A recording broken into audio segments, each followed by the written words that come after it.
Hello दोस्तों। तो इस मूवी की कहानी एक ऐसे सिबलिंग्स की है जिन्हें एक दूसरे से ही प्यार हो जाता है और वो दोनों अपने भाई बहन के रिश्ते को भूलकर अपनी प्यार भरी हवस को पूरा करने के लिए लगातार गच्चो गच्चो करते हैं। पर क्या वो दोनों अपने इस घपाघप कार्यक्रम पर ब्रेक लगा पाते हैं कि नहीं, आइए जानते हैं।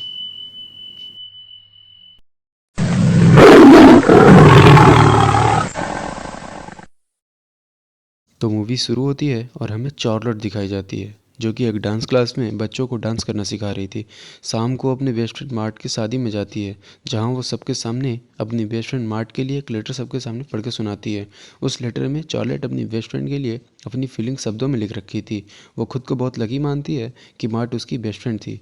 इसके बाद मार्ट का हस्बैंड मार्को अपनी वाइफ को शादी के शुभ अवसर पर एक गोल्ड चेन गिफ्ट करता है, पर चार्लेट मौका पाते ही वो गोल्ड चेन लेकर वहाँ से 9-11 हो जाती है। अगले सीन में हम चार्लेट को उसके नल्ले बॉयफ्रेंड डेक के साथ सोते देखते हैं। अगली मॉर्निंग डेक किसी काम की वजह से सिटी से बाहर चला जाता है। उसके जाने के बाद चार्लेट बच्चों को डांस सिखाने लगती है। उसी दौरान उसका भाई हेनरिक वहाँ आता है और चार्लेट को उससे दूर रहने के लिए कहकर वहाँ से चला जाता है। दरअसल हेनरिक चार्लेट का भाई था जो कि शुरू से ही अपनी फैमिली के साथ बाहर रहता था। हेनरिक के जाने के बाद मार्ट वहाँ आ जाती है, जिसके बाद फिर चार्लोट उसे अपने हाफ ब्रदर के बारे में बताने लगती है। डांस सेशन खत्म होने के बाद चार्लोट हॉस्पिटल जाती है जहाँ उसके फादर एडमिट होते हैं। साथ ही साथ उसकी मॉम भी वहीं पर मौजूद होती हैं। हॉस्पिटल के बाद चार्लोट दोबारा से अपने भाई हेनरी के घर जाती है जहां पर वो अपने वाइफ और एक छोटे से बेटे के साथ रहा करता था। हेनरी की वाइफ उसे घर के अंदर बुलाती है और दोनों मज़े के साथ गरम गरम चाय पीने लगते हैं। बातों ही बातों में चार्लोट को पता लगता है कि उसकी मॉम ने ही हेनरी को अकेले छोड़ दिया था। ये बात उसे नहीं मालूम थी क्योंकि उसकी मॉम ने बताया था कि हेनरी उसके स्टेप फादर का बेटा है। उसी वक्त हेनरी को उसके किसी काम की वजह से बाहर जाना था, तो उसकी वाइफ चार्लेट को भी उसके साथ ले जाने के लिए रिक्वेस्ट करती है। हेनरिक और चार्लेट दोनों रेस्टोरेंट में जाकर डिनर भी करते हैं और साथ ही साथ काफ़ी मौज मस्ती भी करते हैं। इसी बीच दोनों के भीतर एक अलग सी आग सुलगने लगती है। एक दिन चार्लेट हेनरिक को अपने साथ हॉस्पिटल ले जाती है, पर तभी हेनरिक बेकाबू हो जाता है और अपने हवस को पूरा करने के लिए उसके पिछवाड़े में चुल मच जाती है। वो हॉस्पिटल के पार्किंग में जाकर चार्लेट के साथ बेहद चुम्मा चाटी करता है और अपनी हवस पूरा करता है। शाम को हेनरिक चार्लेट के दरवाजे पर फिर से दस्तक देता है और दोनों फिर से एक दूसरे को निचोड़ने लगते हैं। दोनों अपनी कामाग्नि बुझाने के लिए भरपूर घपाघप करते हैं। जब इनकी गर्मी शांत और बदन ठंडा हो जाता है तब चार्लेट को बुरा लग रहा था, पर हेनरिक उसे समझाता है कि अब पछताने से क्या होगा, मेरा घोड़ा तो तुम्हारा घास खा चुका है। एक दिन ऐसे ही चिल करते हुए चार्लेट की पर्स से वो चेन गिर जाती है जो उसने मार्टे की शादी से चुराई थी, पर हेनरिक को उसके बारे में कुछ नहीं पता था। तो हेनरिक के कहने पर चार्लेट उस चेन को अपने गले में डालकर अगले राउंड की तैयारी में लग जाती है और वो अगले राउंड में अपने भाई से अपने बदन की नुमाइश कराने लगती है। चार्लेट की लाइफ सेट हो चुकी थी, पर एक दिन उसके बीमार फादर का डेथ हो जाता है। इस दुख को मिटाने के लिए वो अपने भैया कम सैया ज़्यादा रहे हेनरिक से मिलने उसके ऑफिस जाती है, जहाँ हेनरिक उसे हक करके जीवन मृत्यु को समझाने में लग जाता है।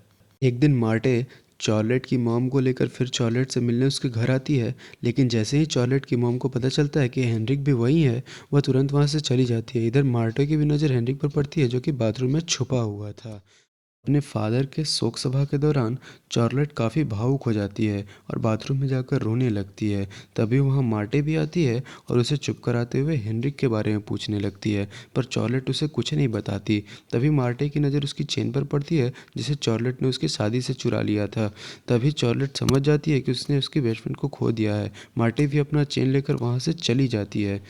कुछ दिनों के बाद चार्लेट की मॉम उससे मिलने आती है और बताती है कि जब वो 19 साल की थी तभी उसके पेरेंट्स ने उसके जबरन शादी करा दी थी और उनका फाइनेंशियल कंडीशन भी ठीक नहीं था, जिस वजह से उन्हें हेनरी को खुद से अलग रखना पड़ा।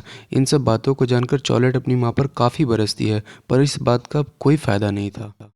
इसके बाद एक दिन चार्लोट अपनी मॉम को हेनरिक से मिलवाने के लिए उसके घर लेकर जाती है।